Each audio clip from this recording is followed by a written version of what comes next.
Jalen Brunson is turning into jackass syndrome because basically everyone says, oh, he's the leader. And that's right. So he has the ball in his hand. I get it. So he's the point guard, the power forward, whatever. But is he really leading this team to efficiency? I don't think so.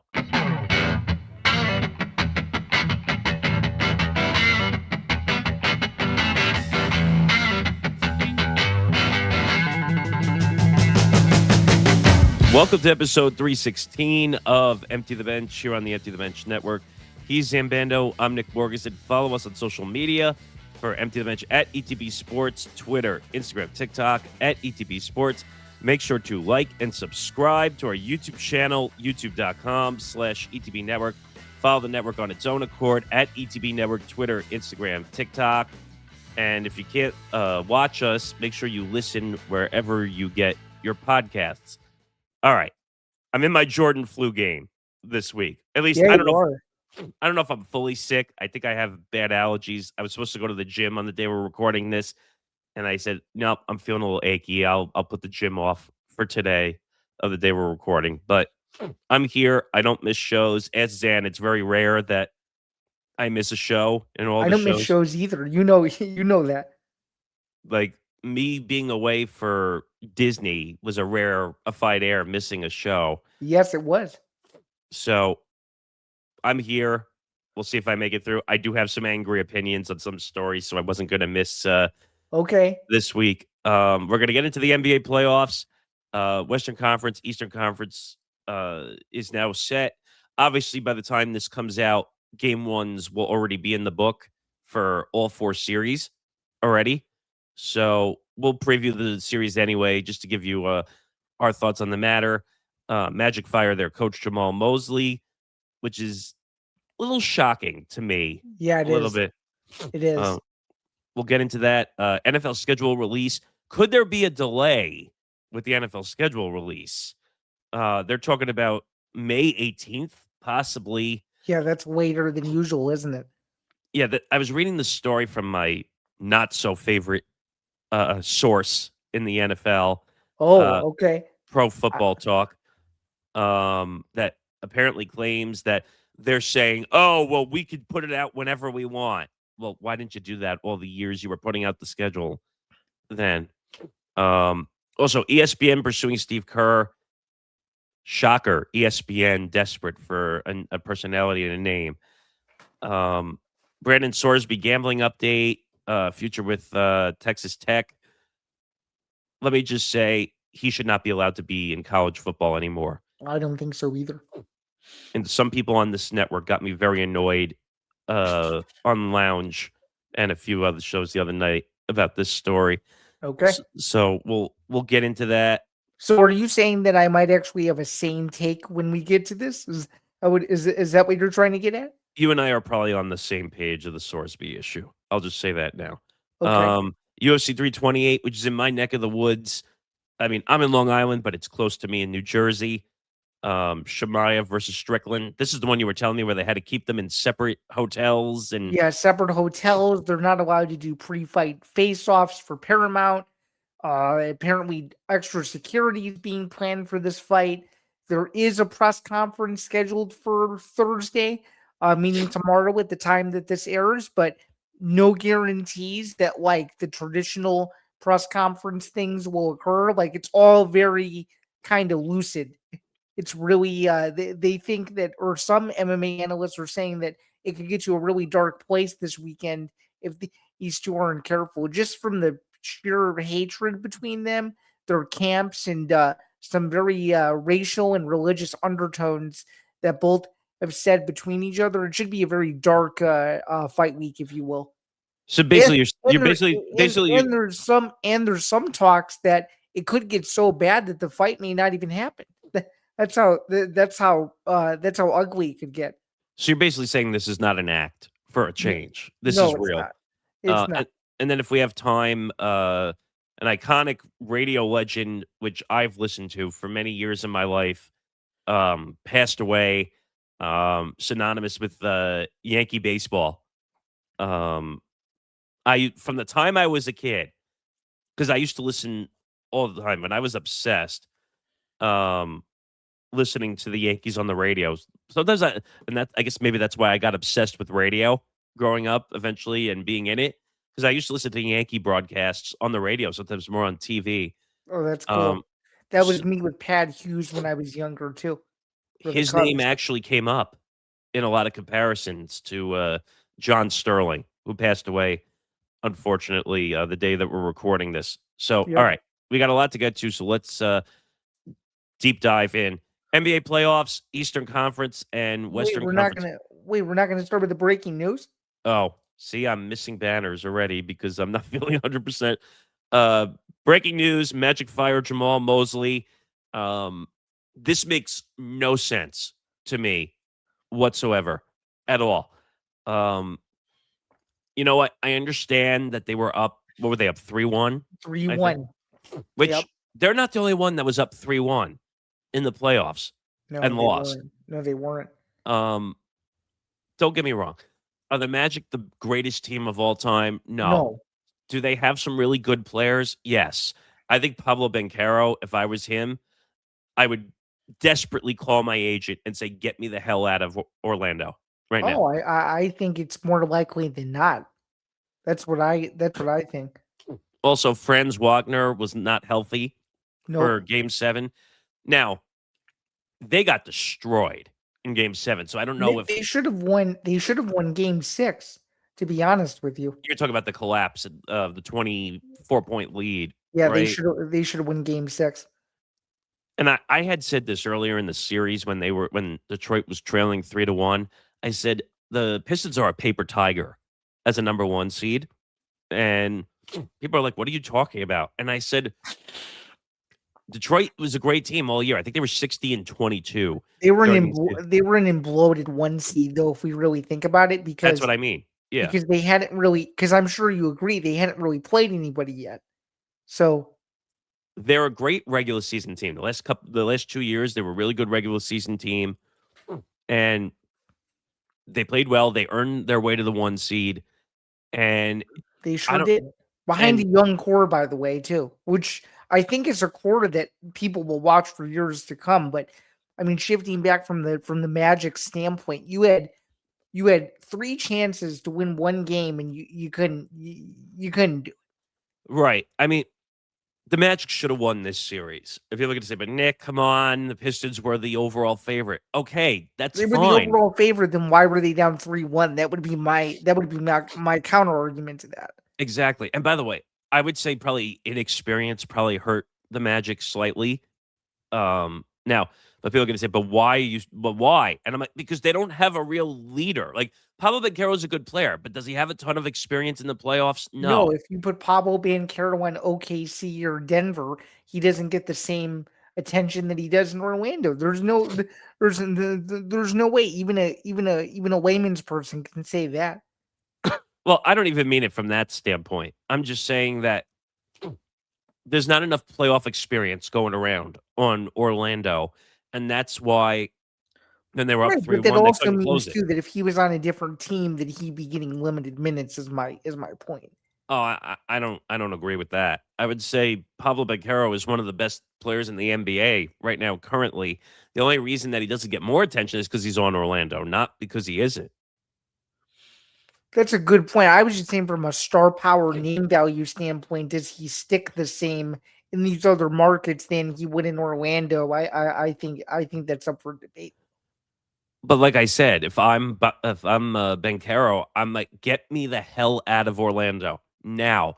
I'm never gonna win here, and that's why they keep firing the coach in Orlando because they keep going through coaches like it's an ATM machine.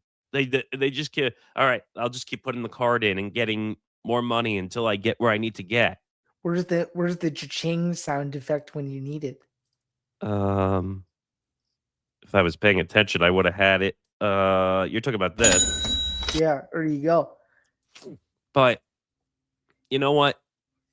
I get it. The Pistons were the better team, but people say, "Oh, you can't take the series with the Magic into account." into the next series. Of course you can. Yes, Of course you can. That's the team they just beat. And they should have won that series easily. This series should They not should have have won gone it in 7 games. 5. Right. And I get it. I know why. First of all, Jamahl Mosley should have been given a little more leash than because this team. I mean, how about giving Orlando credit for making the playoffs? I mean, no one's doing that. I don't understand. I don't know. Pablo's got to find his way out. He just signed a huge deal with the Magic, and I'm trying to find. I think it's a 4 or 5 year deal. I can't remember though. But the money was insane. 5 years, 239 million, Okay, it was around what I thought it was going to be. and it says it could reach up to 287 million. Mm-hmm. It's a lot of money. Mm-hmm. So I don't know. I think Mosley was he probably became the scapegoat because are you gonna blame the Stars for not finishing the series? No, because that never No. happens. Nope. But you know what?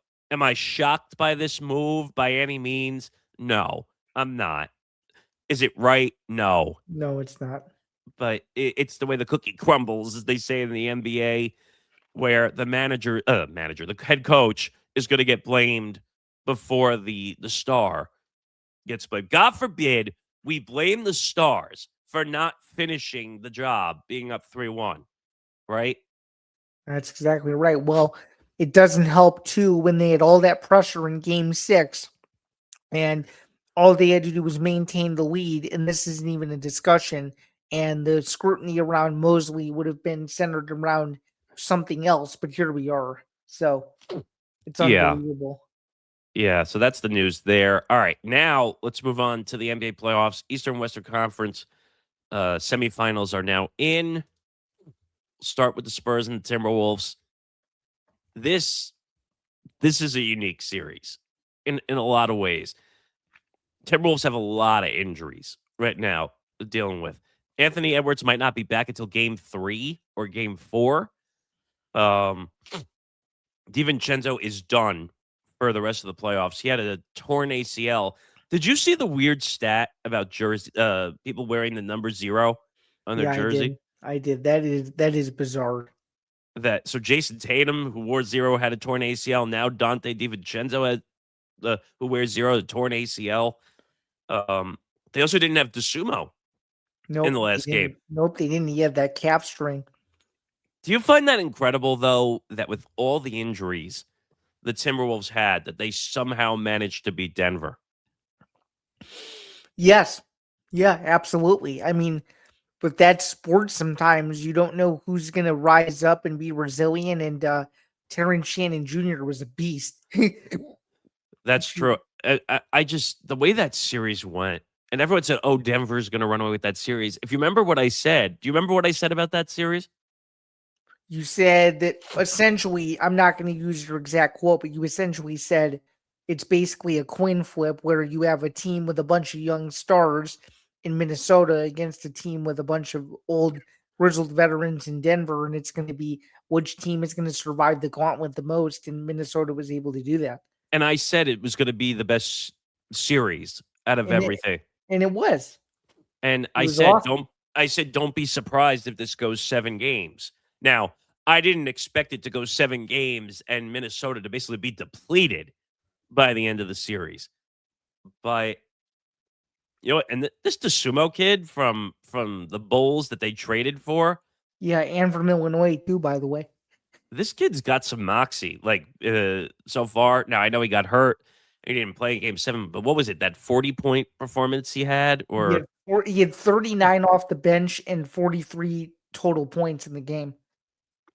Incredible. I mean, he's going to be a stud. And I don't know if you remember, like I don't know if he put out a tweet or he put out a Instagram post. I can't remember which, like basically saying like screw off essentially to He put out an Instagram post where he basically was like, oh, you guys traded me and look where I am now, essentially.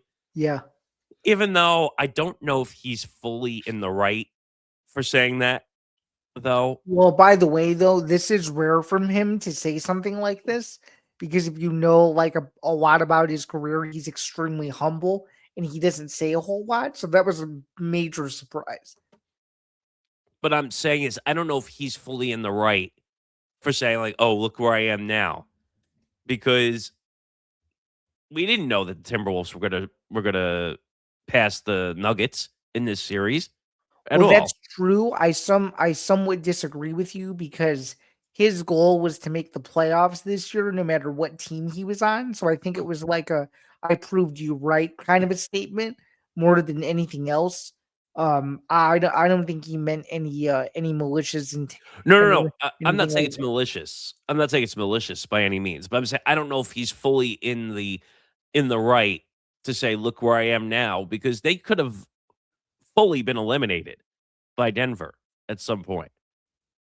Is where I'm getting at Okay.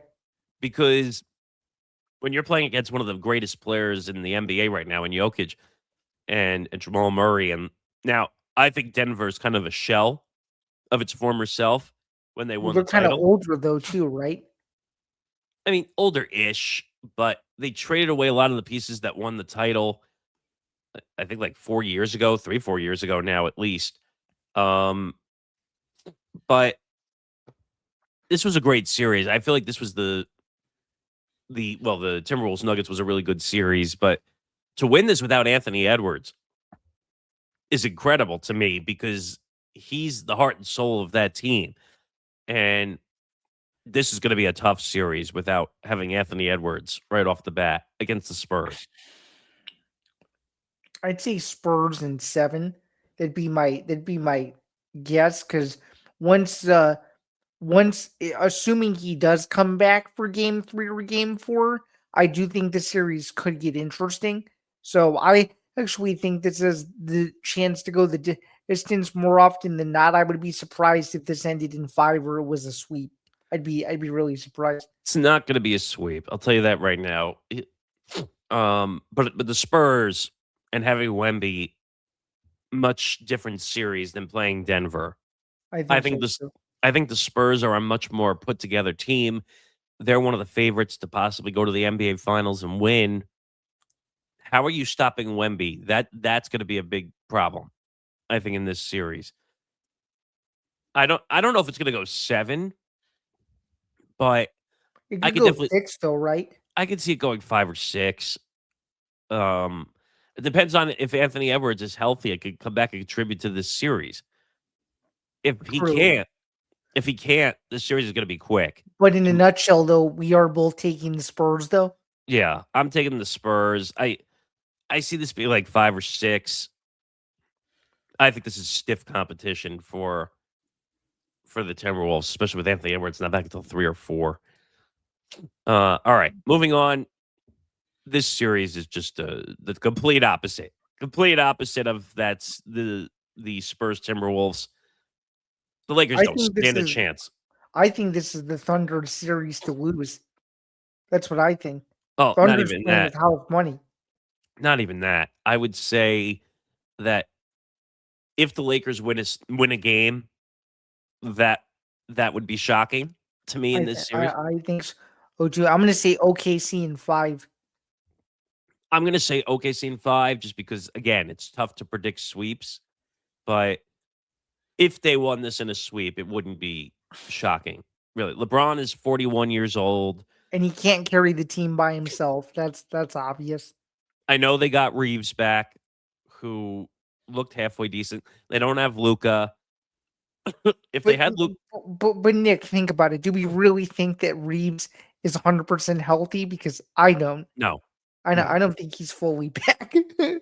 No, but it helps to have him back. But if they had Luca, I would say this would be a more competitive series. Yeah, but Be- no Luca changes everything, though, right? yeah, and also the Thunder don't have J Dub either, who's hurt. So And I like him a lot when he's out there. so if he's out, it's going to make the series a little bit tougher. But if the Lakers win a game in this series, that's I think as high as the ceiling goes in this series because OKC has way too much offensive and defensive power to take the Lakers Yes, I know. LeBron James hater, LeBron James hater. I know. Has nothing to do with that. It's the Lakers are a shell. Just big time. They got to figure it out. All right, on to the Eastern Conference. Okay, so before we even get into this series, okay, I have to ask you this because we weren't texting during this debacle, but what in the world happened to the Celtics? Um, the 3-pointer bit them. Wasn't it 19 for 47 or something? Yeah. It's really, really bad. The Celtics are one of the streakiest teams in the NBA. That when they're on, but when they're off, they are off big time. And I feel like sometimes they get too attached to the 3-point game and they don't play the inside game. They don't just take points when it's given to them. And I think that's why eventually the Celtics were a dead duck by the end of this series. Now, when you look at the 76ers, Joel Embiid is the laughing stock of the NBA. I Even though agree. And before we get any further into this, I'm gonna go out and make a bold prediction right now, sitting here on Wednesday, May 6th, the time that this is airing. Whoever whoever wins this series, I think is a really good chance to go to the NBA finals no, you're right. out of the East. I think you're right. I I think think and this is no disrespect to the other series that we're going to talk about in a few minutes, but this is the better of the two, I think. yeah, I mean, I think you're going to be shocked what I say about this series, and some of our New York fans might not be happy with me when I tell you what I think about this series. Oh, But okay. um, but looking back, Sixers Celtics that ended up being a really good series, believe it or not. And somehow the Sixers managed to survive and come back and win this series. You got to give Joel Embiid credit. Joel Embiid had a really good series, including Game 7, where he got hit in the knee twice at the end of that game and somehow managed to limp his way all the way to the end. I don't know. Like, usually I would clown Joel Embiid. I can't clown Joel Embiid. And this is no disrespect to Joel Embiid at all, but it wouldn't be the 76ers moving on in the NBA playoffs without Joel Embiid being the lead story, though. Right, but I think it's for the right reason, though, No, no, for no, a no, change. no, no, no. Of course, but I'm saying it from a synonymous standpoint that he's been so synonymous with like the 76ers' toxicity, if you will, that it's almost like, oh wow, Joel Embiid is not being discussed when it comes to load management. The one thing I will say, I don't know if you saw it in Game 7, but the whole barking fest I did. between Joel Embiid and Jalen Brown. Did you Like, notice how there was almost a fight between those two too? Did you see? Did you see that? yeah, and Ben's not going to like what I'm about to say, but Jalen Brown's got to cool it big time I think so too. because you know what? You guys were not. This was house money almost this year for Boston because Jason Tatum was out most of the year with the torn ACL. He comes back in March. They go on this incredible run and they make the playoffs. And then all of a sudden, like odds makers are making them the favorite, which I don't understand where that came from at all. But Jalen Brown's got to calm the fuck down, like big time, because getting into a fight with Joel Embiid, which you were not going to win, by the way, because you were being outperformed by Joel Embiid, you're not going to win that. You're just not. And No. And you're not going to win when you take away the story being about the actual basketball being played and making it a me thing, which is which is what it shouldn't be. And I'm sure you agree with that. well, are you talking about that he went on Twitch after Yes. the game? Yes. Well, did you? Yeah, that's I my saw it. overall point. You I you saw it. can't you Yeah. you you you can't go and do that and make yourself look like a clown when you're not taking full responsibility that your team that you're the supposed leader for just you can't blame anybody but the guys but yourself and the guys in the locker room taking full accountability that you guys had a chance to win that game and you couldn't do it. It's such a cop out. And And again, Ben's going to get mad at me, but I don't And care. also, like 19 for 47 from three, you can't win. They are the streakiest 3-point team in the NBA.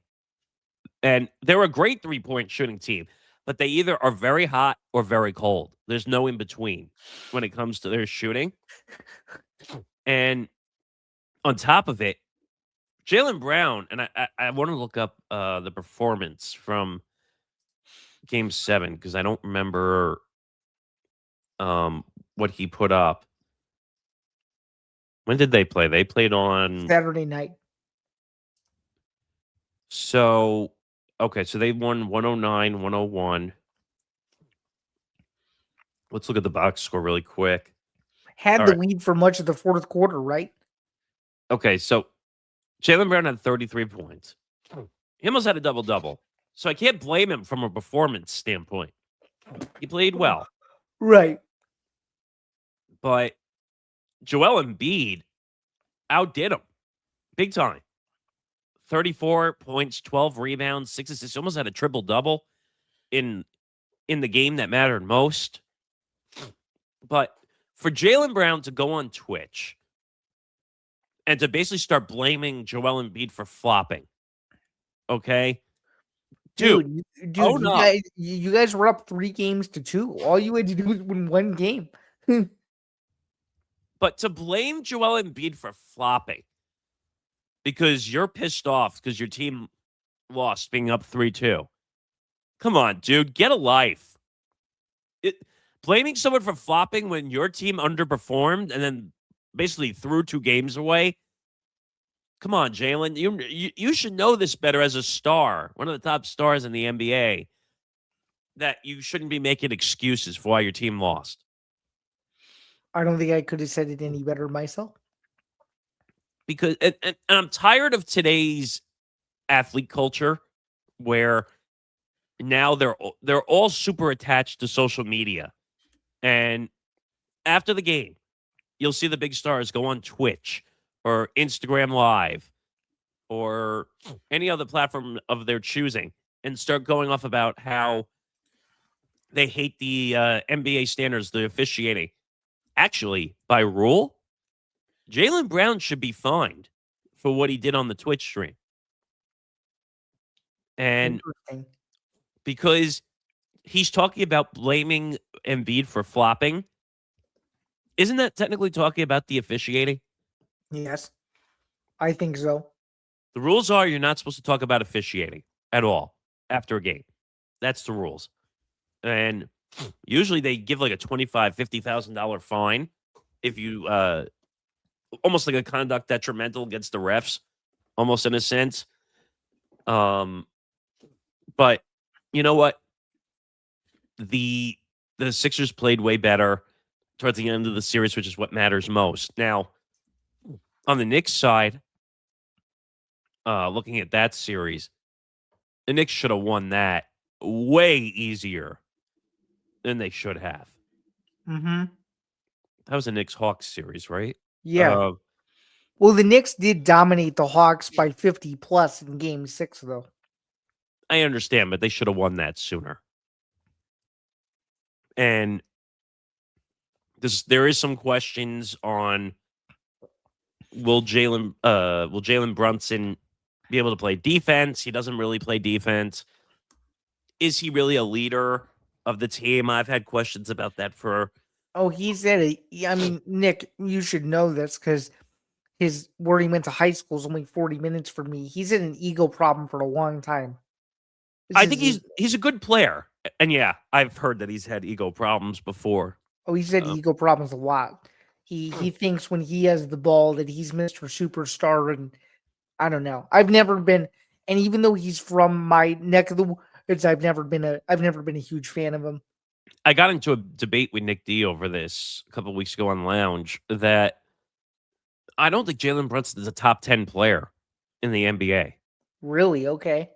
And I named like 15 players that I would have taken before Jalen Brunson. Who are 3? Because I probably agree with a few of them.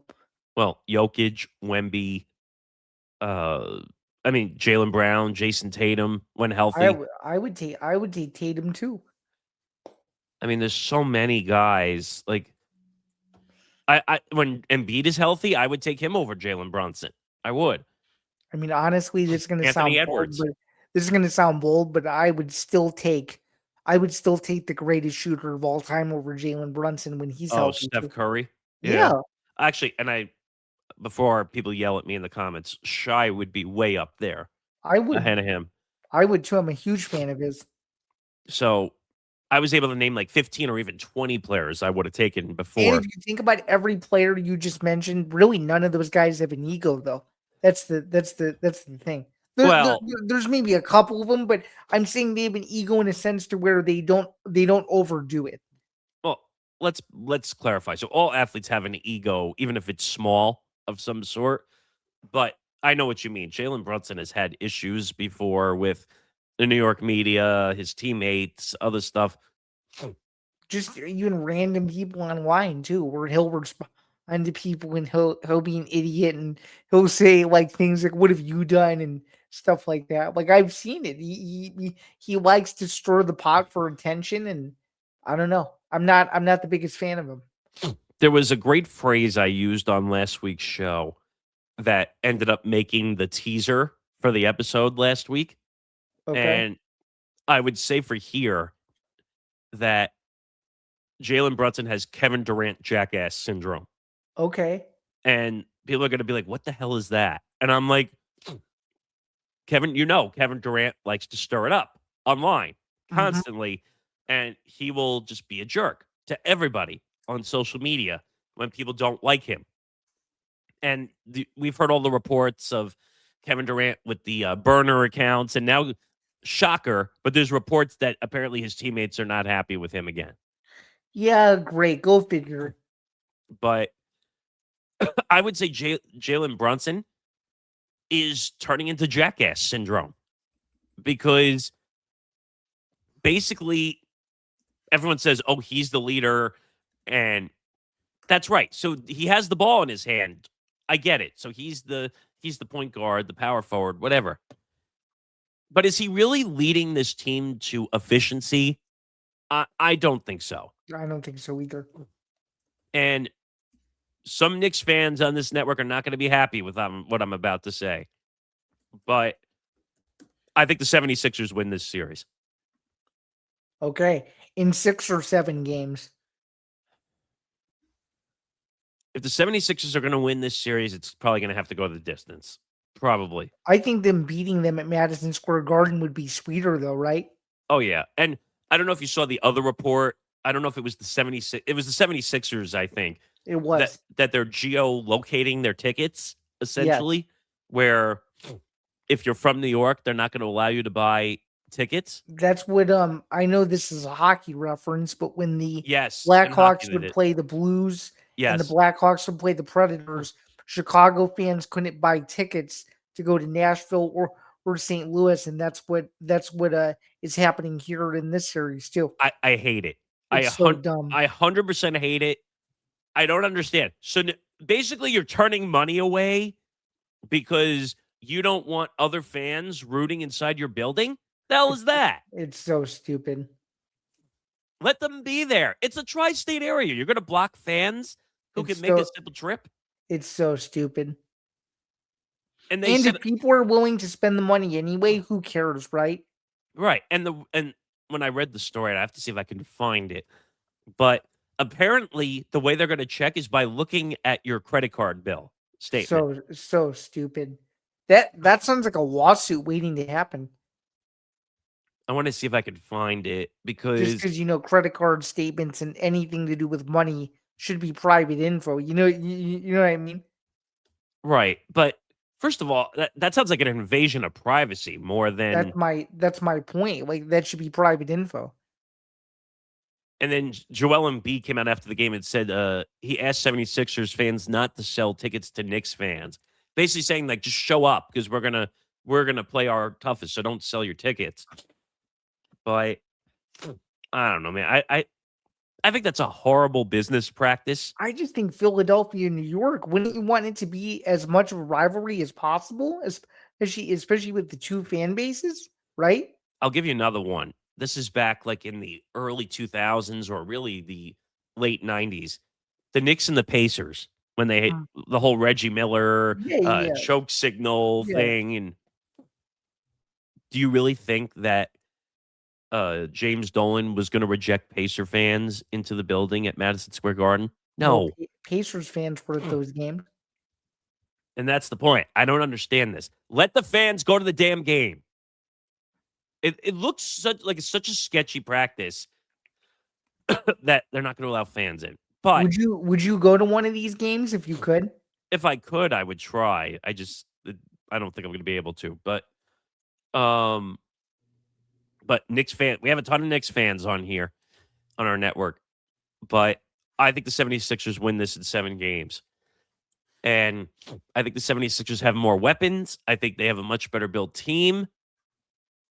And Jalen Brunson's going to get exposed defensively in this series. People are saying, oh, like he'll guard Kelly Oubre. Are you stopping Kelly Oubre? No, you're not. I also like Tyrese Maxey. If Joel Embiid could stay fully healthy, they win this series in 7. And I get it. Knicks fans are going to hate me. I'm from New York, even though I admit it fully that I'm a Brooklyn Net fan. So I hold no allegiance to the Knicks whatsoever. And I'm not going to do what some fans do where they jump the bandwagon because a New York team made it into the playoffs. I've never done that ever. But Sixers win this in 7 games, and the Knicks are going to go home disappointed again. We shall see what happens. All right, the last series, and I think you were totally spot on with the comment you made before. This is kind of just a get through series because I don't think either of these teams are going to make the finals. So the Cavs again. That series should not have gone 7 games. No. Who are the Raptors? No one gives two craps about the Raptors. Like I know they won a lucky title when they traded for Kawhi and all that stuff, and obviously Kawhi hitting the 2 luckiest shots I've ever seen in my life. Especially the second one. The one that hit the rim like 5 million times, Yes. bounced up in the air and went in. But I don't know. The Cavs should have won that series in 5 games. Should have. And they lost games on their own home court. So I don't know what to think about the Cavs. The Pistons, on the other hand, I don't know what to make of this series at all. Like the Cavs should win this series, but would I be surprised if this goes 7 games and it's more of who doesn't play defense first? That's where I think this is going to go. I think the Cavs should win this series. I think they should win it in 6 games, somewhere in there. But I don't know. Can you make heads or tails of this series? Because I certainly can't. I'll take the Pistons. I just feel like that young talent is gonna be enough to get them through. And I don't know. There just seems to be, and I'm not even a Pistons fan at all, but there just seems to be a lot of buzz in Detroit around this team. People are excited about this team, and the Cavs just don't scream to me must-see TV at the moment. Like, whenever I watch them, I'm like, oh, it's whatever, kind of like they're exciting, but at the same time, it's like, I mean, there's so many other things I could be doing with my time. Whereas Detroit, I feel like you don't know what they're going to do next. So I feel like if you turn away, you're missing something spectacular, which is what they showed in the aforementioned Magic series that we talked about a little bit ago. So I like Detroit. There's not much Probably in this 16. series. What'd you say, 6? Yes.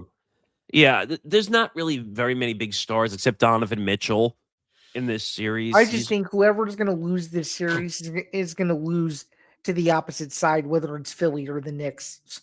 Well, I don't think it really matters. Yeah, I like I said, I think Philly's going to come out of the Eastern Conference, and I think eventually will make the finals. I don't know. There's not much I could say. This is one of the more boring series. I agree. It's extremely boring. This could go either way, and I wouldn't be shocked one way or the other. No, and I wouldn't be disappointed one way or another either. It'd just be like whatever. Also, just staying in the NBA, more news off the court. ESPN pursuing Steve Kerr. Now, this is more speculation than the fact. Like, it's out there. There's reports that ESPN is, quote, desperate to bring in Steve Kerr. Now, do we think Steve Kerr is done coaching? What do you think? I don't think so. And he's already done the broadcasting thing already. Correct. Now, the way the Warriors thing ended, was it great? No. He won 4 rings. I think he's justified with his time in Golden State.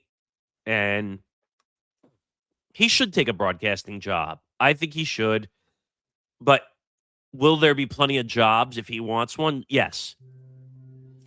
I don't know. Where do you think do you see him going anywhere or a fit that could use him? You mean for coaching again? Yeah, for coaching, because I can't really think of one right now. I think he has one more year with Golden State and then he retires. But he's not going to win a title. No, he's not. But I think they're going to do everything they can to try to keep him. Now, if ESPN were to desperately pursue Steve Kerr, you have to put him in the number 1 booth, right? I would think so, yeah, because he's a prominent name. So who's getting booted, though? Because I kind of like the way they have their booth right now. Who is it again? So it's Breen, Richard Jefferson, and Tim Legler. Oh, Legler would get booted for Steve Kerr, I think. I that would be so BS if they did it, though. I think Legler is actually really good. No, he is. I just think to the casual fan, though, do people really know who it is? I think if you're an NBA, kind of sort of like you are, you obviously know who he is, but to the average social media, fan that lives online, I think they would know Steve Kerr before they would know him. So now, Steve Kerr was never a number 1 booth guy when he was at TNT. No, he wasn't. But think about the credibilities. Now that he's got 4 titles under his belt, his name is going to climb up the ladder, obviously. I mean, it's the way people look at, oh my God, the Steelers coach we just talked, Tomlin. We're talking about Tomlin going to NBC. He won a Super Bowl. What happens? Instant credibility now into the booth at NBC. So, and that's another thing, too. Could he go to NBC or Amazon? Also, maybe it's not just ESPN. Who knows? I guess we'll find out. So I guess we'll see on that front. All right. NFL schedule release update. So the original story was, and this is every year, the NFL schedule release usually happens, between the 11th and the 13th, usually? Yeah, and now when this is coming out, it's May 6th.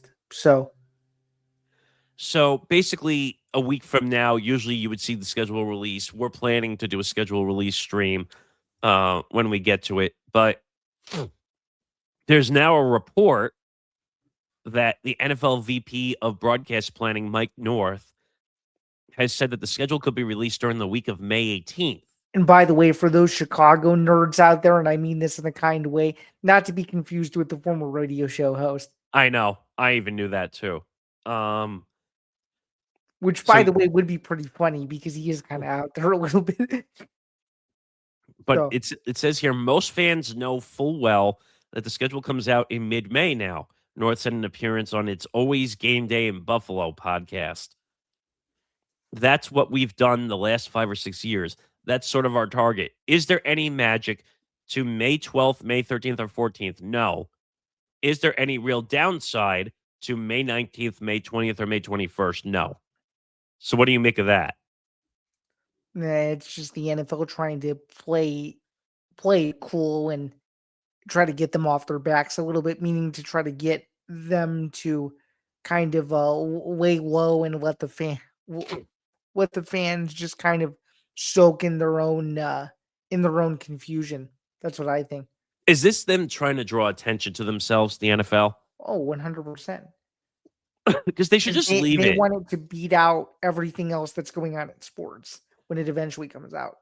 That's They why. should they should leave it alone. Just keep the schedule release around the same time and stop trying to cause drama for no apparent reason. Mhm. I don't understand the whole wherewithal of saying, "Oh, well, we could put it out the 11th, 12th, or 13th, but we could also put it out the 19th, 20th, 21st." Just stop. You know the NFL fan is going to watch one way or the other when the schedule release comes out, right? So, are we really I think the NFL turned this into a story which is really a non-story. Mhm.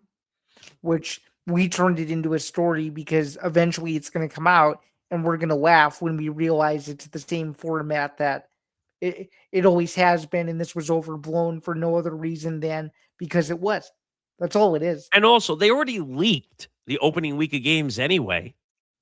Mhm. So, we already know about the game in Australia. We know about the game on Thursday night. We know about the game on Wednesday night, allegedly between Seattle and the Bears. Well, they haven't confirmed that fully yet, right? Right, but that was talked about on Get Up last week, though, I think.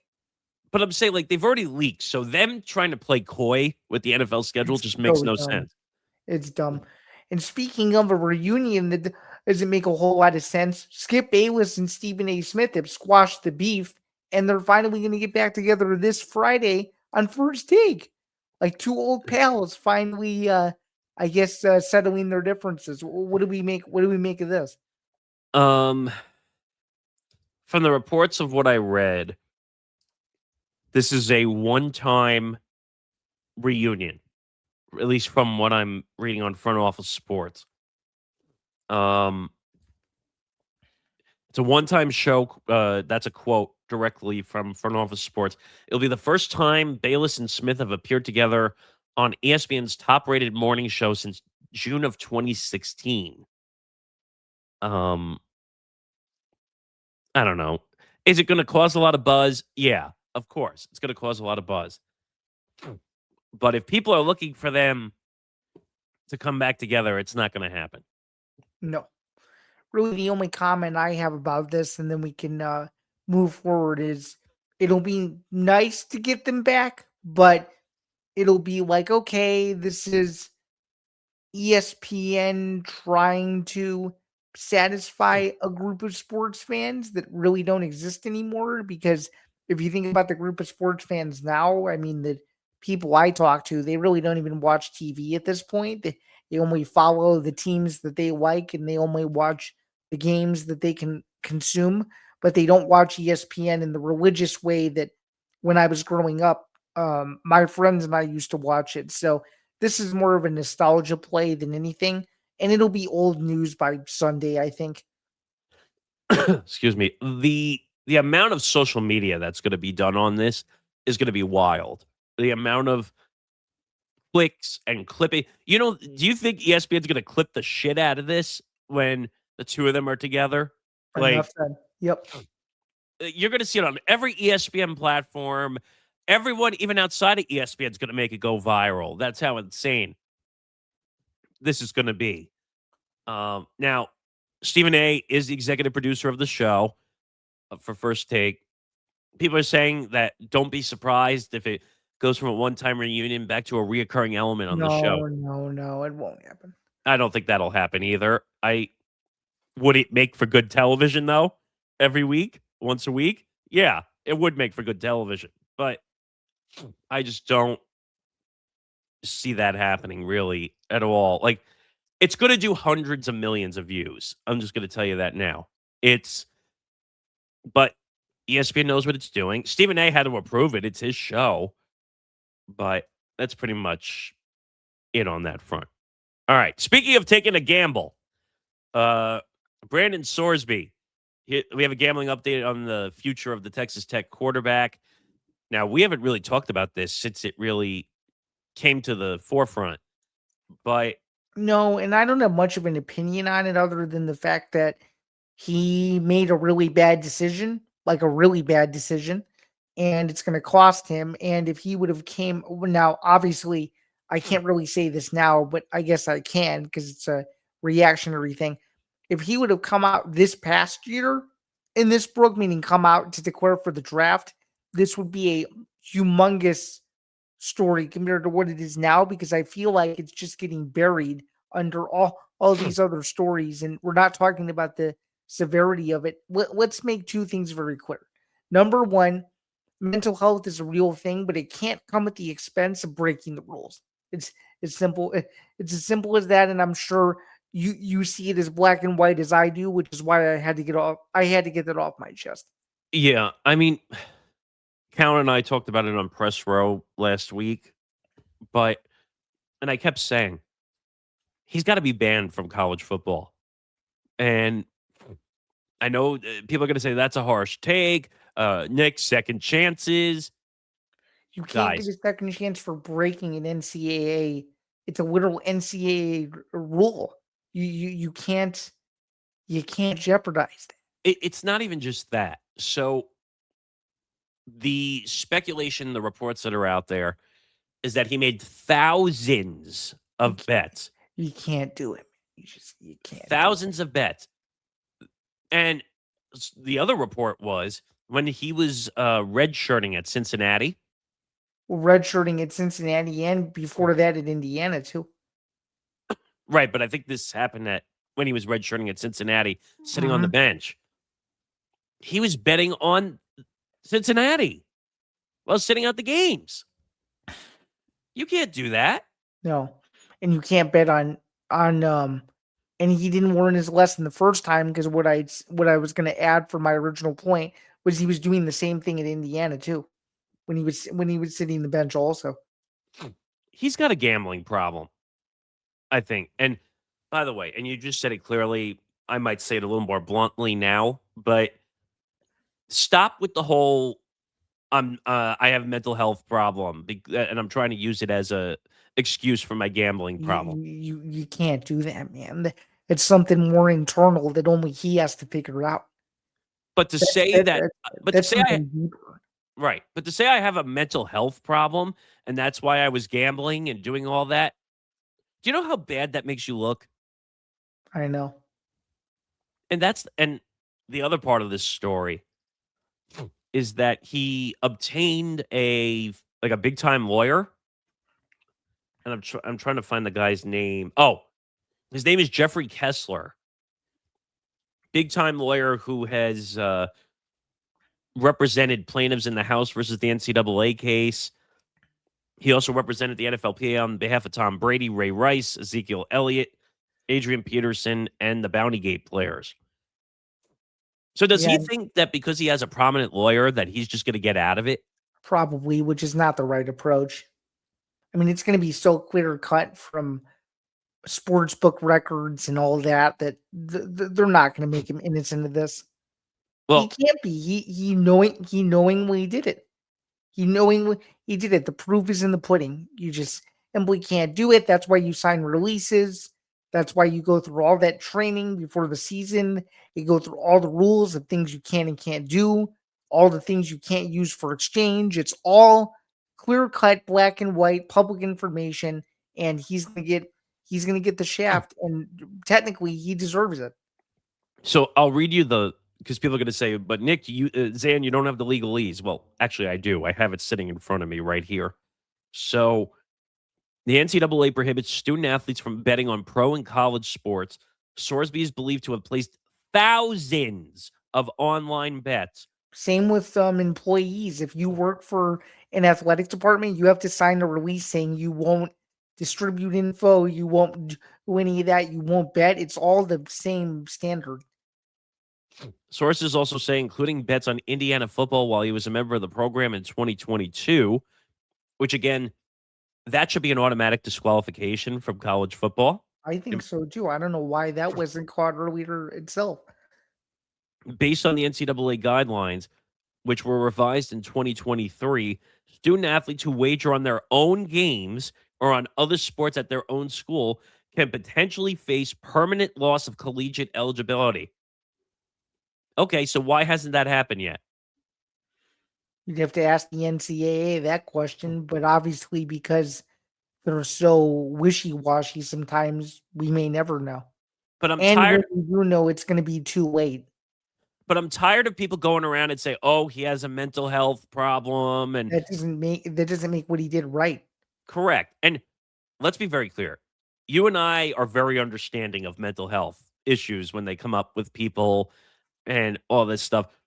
This sounds like he's using it more for an excuse than he And is. and as a crutch.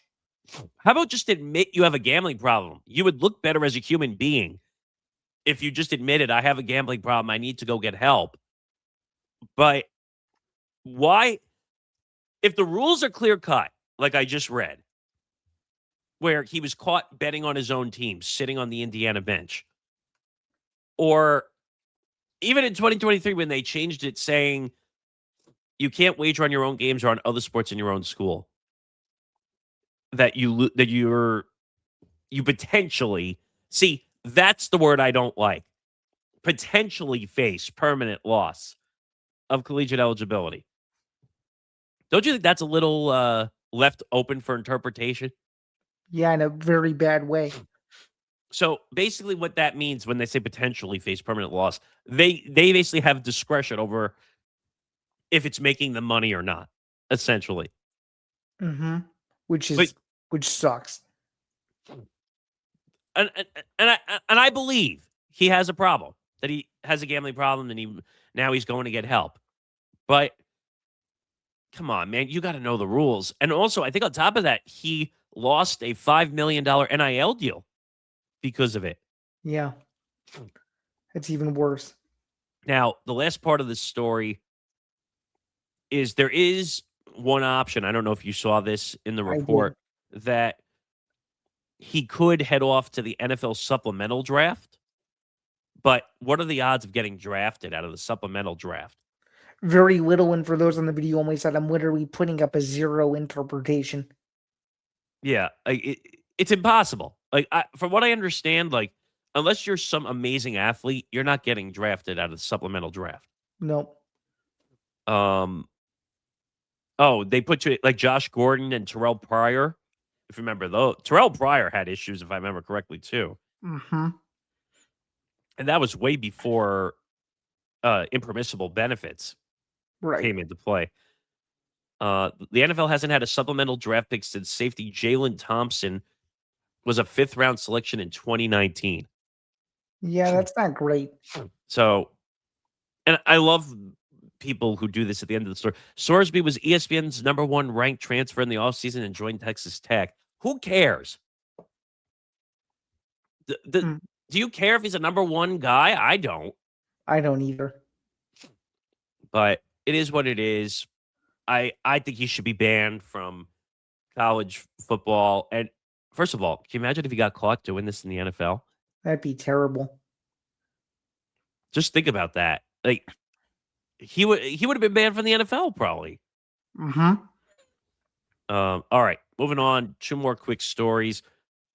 UFC 328, Shemaya versus Strickland. Now, you said there is way more bad blood in this fight than we've seen in prior fights, right? So, Yeah, at least in several years, this is as ugly as it could get. I mean, and it's so ugly that there's not going to be pre-fight Paramount face-offs, and they're at separate hotels, and there's a lot of racial undertones and talks of guns and religion, and this is ugly. This is more than a this is a personal vendetta, vindictive hatred that I've never even seen before. well, and you could also say Strickland by himself is a head case, which we've talked about many hmm times. Is he on the card? I can't remember for he's What on do the you White mean? House card No, no, no, no, no. Nope. because I Because it know was too quick of a turnaround. he was rumored to be on that card. He didn't want to be on it anyway. That's weird. He But doesn't like Trump anymore. that's the second guy you've told me who was a big supporter and all of a sudden flipped. Covington isn't either anymore. Because I remember Covington would walk around with the big giant red hat everywhere he was doing interviews. Is it true if he won the fight, he would put the hat on right after he won the fight? Yeah, but he Also, didn't win. no, I'm just saying he would do that. But Correct. um, I don't know. I'm kind of surprised how much bad blood there is between these two. I know they don't like each other. I got that. But Personally, you know my thoughts on who I want to win this fight Oh, by who do you far. want? Oh, who do you want? I don't like Strickland. Oh, okay, so we both think the same. We both want Shemaev. Okay. I can't stand Strickland after all that controversy and hatred and the sexist stuff. And like, to be honest, like I hope Shemaev pins him in one round. I wish. Oh, he won't. It'll be a 5-round tactical domination, just like the Duplessis fight I was at, I I'm think. I'm just saying, like I want to see Strickland get the crap beat out of him. To be honest, like I can't stand him. Oof. I don't get it, and maybe it's just the UFC as a whole. I don't know, but these guys are like so outspoken about issues that really they shouldn't be at times, right? Yes, that can happen. Yep. Like enough with the politics. Like I really, if they want to deal with issues that are a problem, how about the money issue? I think they should be talking more about that. Yeah, but they don't want to do that though, because that creates friction, and there's like a whole thing that we don't have enough time to talk about. But tons of these guys are worried to speak out. There's a whole different issue with that, unfortunately. Yeah, and last time I checked, $7.7 billion off a Paramount deal, and they can't pay these guys. Like, It's unbelievable. That's why a you lot of people are checking out of the sport, to be honest with you. A lot of people are just done with it.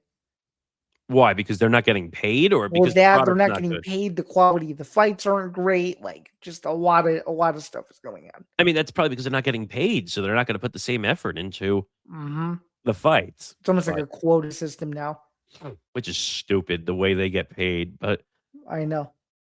last story, and this broke the day that we're doing this. Iconic Yankee radio announcer John Sterling unfortunately passed away at 87 years old. This was my childhood growing up, listening to Yankee games on the radio. And who was the name you were comparing to? You were telling me, was it Pat Murphy, you said? No, Pat Hughes. Or Pat Hughes, sorry. Um, you don't see guys like this anymore in the sport No. where, or in broadcasting, I should say, where they call they call games for a long period of time. He's called 5,060 consecutive Yankee games from 1989 to 2019. Good for him. That's awesome. And would you agree that baseball is probably the most grueling sport from a broadcasting perspective? I'd say that in hockey too. Because 162 games a year, on top of travel, on top of all the other things, this was sad. Like when I saw this news come out, because like I told Zan, like I think that's why I got into radio and into broadcasting because I listened to more things on the radio than I did watching on TV.